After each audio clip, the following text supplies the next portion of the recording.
one of the most disciplined army in the world and one of the best intelligence agencies in the world, I think Pakistan would have gone down. Was the forcible snatching of the mortal remains of the great Kashmiri leader, Sayyid Ali Shah Gilani. The only reason we suffered so much was because we became an ally of the US, of the coalition in the war against Afghanistan, where there were attacks being conducted from Afghan soil into Pakistan.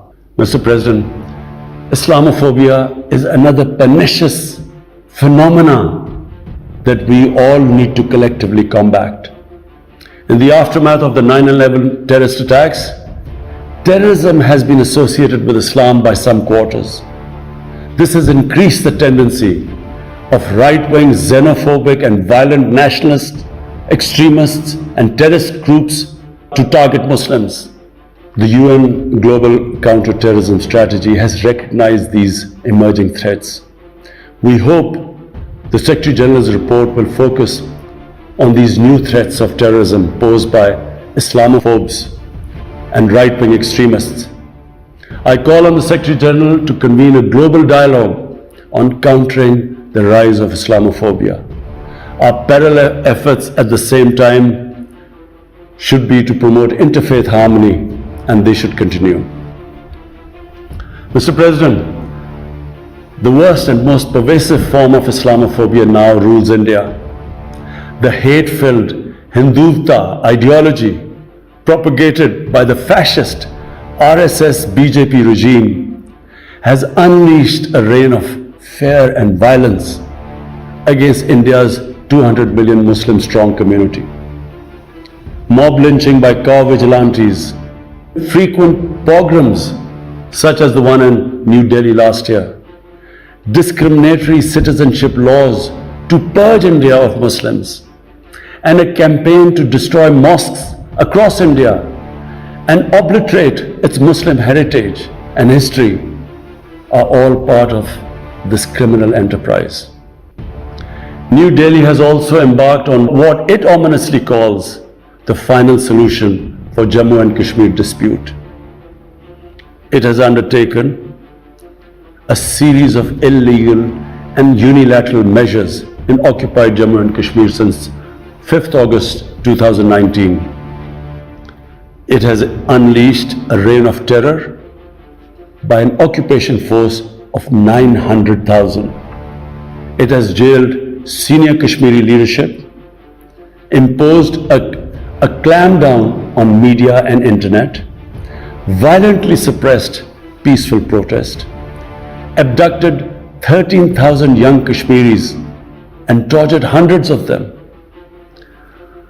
It has extrajudicially killed hundreds of innocent Kashmiris in fake encounters and imposed collective punishments by destroying entire neighborhoods and villages. We had unveiled a detailed dossier on gross and systematic violations of human rights by the Indian security forces in occupied Jammu and Kashmir. This repression is accompanied by illegal efforts to change the demographic structure of the occupied territory and transform it from a Muslim majority into a Muslim minority. Indian actions violate the resolutions of the United Nations Security Council on Jammu and Kashmir. The resolutions clearly prescribe that the final disposition of the disputed territory should be decided by its people through a free and impartial plebiscite held under the UN auspices. India's action in occupied Jammu and Kashmir also violate international human rights and humanitarian laws, including the 4th Geneva Convention, and amount to war crimes and crimes against humanity. It is unfortunate, very unfortunate, that the world's approach to violations of human rights lack even-handedness and even are selective. Geopolitical considerations or corporate interests, commercial interests, often compel major powers to overlook the transgressions of their affiliated countries. Such double standards, and the most glaring in case of India, where this RSS BJP regime is being allowed to get away with human rights abuses with complete immunity. The most recent example of Indian barbarity was the forcible snatching of the mortal remains of the great Kashmiri leader, Sayyid Ali Shah Gilani, from his family, denying him a proper Islamic funeral and burial in accordance with his wishes and the Muslim tradition. Devoid of any legal or moral sanction, this action has been against the basic norms of human decency. I call on this General Assembly to demand that Sayyid Gilani's mortal remains be allowed to be buried in the cemetery of martyrs with the appropriate Islamic rites. Mr. President, Pakistan desires peace with India as with all its neighbors. But sustainable peace in South Asia is contingent upon resolution of the Jammu and Kashmir dispute in accordance with the relevant United Nations Security Council resolutions and the wishes of the Kashmiri people. Last February, we reaffirmed the 2003 ceasefire understanding along the line of control. The hope was that it would lead to a rethink of the strategy in Delhi. Sadly, the BJP government has intensified repression in Kashmir and continues to vitiate the environment by these barbaric acts. The onus remains on India to create a conducive environment for meaningful and result-oriented engagement with Pakistan. And for that, it must do, number one, reverse its unilateral and illegal measures instituted since 5th August 2019. Secondly, stop its oppression and human rights violations against the people of Kashmir. And three, halt and reverse the demographic changes in the occupied territory. It is also essential to prevent another conflict between Pakistan and India. India's military buildup, development of advanced nuclear weapons, and acquisition of destabilizing conventional capabilities can erode mutual deterrence between the two countries. And now, Mr. President, I want to talk about Afghanistan. The current situation in Afghanistan, for some reason, Pakistan has been blamed for the turn of events by politicians in the United States and some politicians in Europe. From this platform, I want them all to know the country that suffered the most, apart from Afghanistan, was Pakistan when we joined the US war on terror after 9/11. 80,000 Pakistanis died. $150 billion was lost to our economy. There were 3.5 million internally displaced Pakistanis. And why did this happen? In the 80s, Pakistan was a frontline state in fighting against the occupation of Afghanistan. Pakistan and the United States trained Mujahideen groups to fight for the liberation of Afghanistan.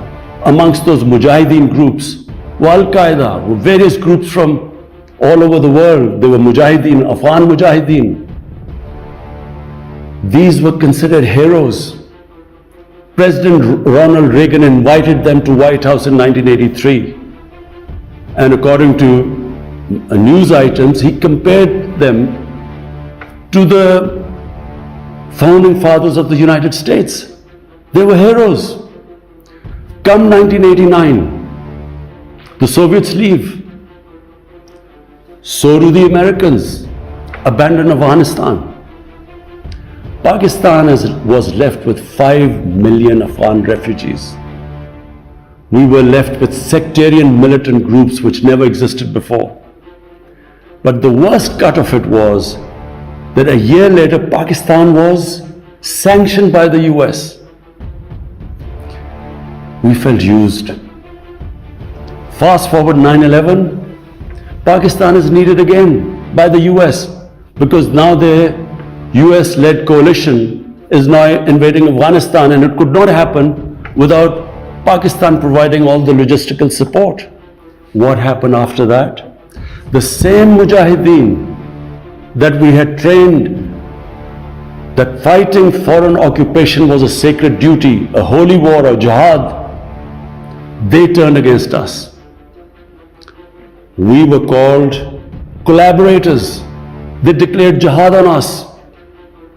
Then all along the tribal belt bordering Afghanistan, the Pakistan semi-autonomous tribal belt, where no Pakistan army had been since our independence, they had strong sympathies with the Taliban, Afghan Taliban, not because of their religious ideology, but because of Pashtun nationalism, which is very strong. Then there were 3 million Afghan refugees still in Pakistan, all Pashtuns, living in camps, 500,000, the biggest camp, 100,000 camps. They all had affinity and sympathies with the Afghan Taliban. So what happened? They too turned against Pakistan. For the first time, we had militant Taliban in Pakistan. And they too attacked Pakistan government. When our army went in the tribal areas for the first time in our history, whenever an army goes into civilian areas, there's collateral damage. So there was collateral damage, which multiplied the militants to seek revenge. But not just that. The world must know that in Pakistan there were 480 drone attacks conducted by the US. 480 drone attacks. And we all know that drone attacks are not that precise. They cause more collateral damage than the militants they are targeting. So, who did the people whose relatives were being killed? Who did they seek revenge? Against Pakistan. Between 2004 and 2014, there were 50 different militant groups attacking the state of Pakistan. At one point, people like us were worried that will we survive this? There were bombs going all over Pakistan. Our capital was like a fortress. Had it not been for one of the most disciplined army in the world and one of the best intelligence agencies in the world, I think Pakistan would have gone down. So when we hear this at the end, there's a lot of worry about in the US about taking care of the people who helped them, the interpreters and everyone who helped the US. What about us? The only reason we suffered so much was because we became an ally of the US, of the coalition in the war against Afghanistan, where there were attacks being conducted from Afghan soil into Pakistan. At least there should have been a word of appreciation. But rather than appreciation, imagine how we feel when we are blamed for the turn of events in Afghanistan. After 2006, it became apparent to everyone who understood Afghanistan's history that there would be no military solution in Afghanistan. I went to the US, I spoke to think tanks, I met at the time Senator Biden, Senator John Kerry, Senator Harry Reid. I tried to explain to them that there would not be any military solution and political settlement was the way to go forward. No one understood then. And unfortunately, in trying to force a military solution is where US went wrong. And if today,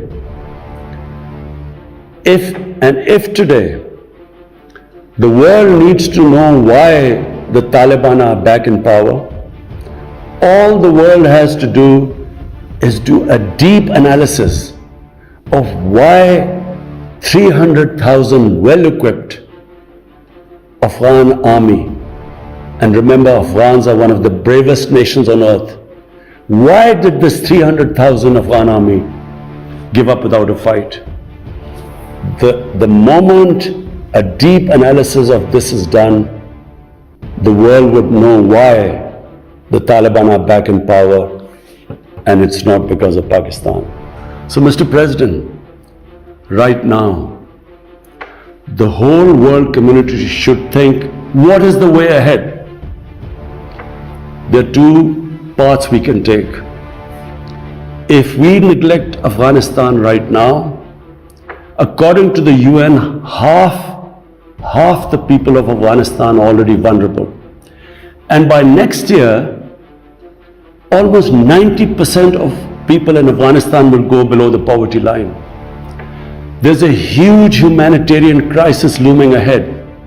And this will have serious repercussions, not just for the neighbors of Afghanistan, but it will have repercussions everywhere if a destabilized, a chaotic Afghanistan again becomes a safe haven for international terrorists. The reason why the US came to Afghanistan in the first place. So therefore, there is only one way to go. We must strengthen this current government, stabilize it, for the sake of the people of Afghanistan. What have the Taliban promised? They will respect human rights. They will have an inclusive government. They will not allow this soil to be used by terrorists. And they have given amnesty.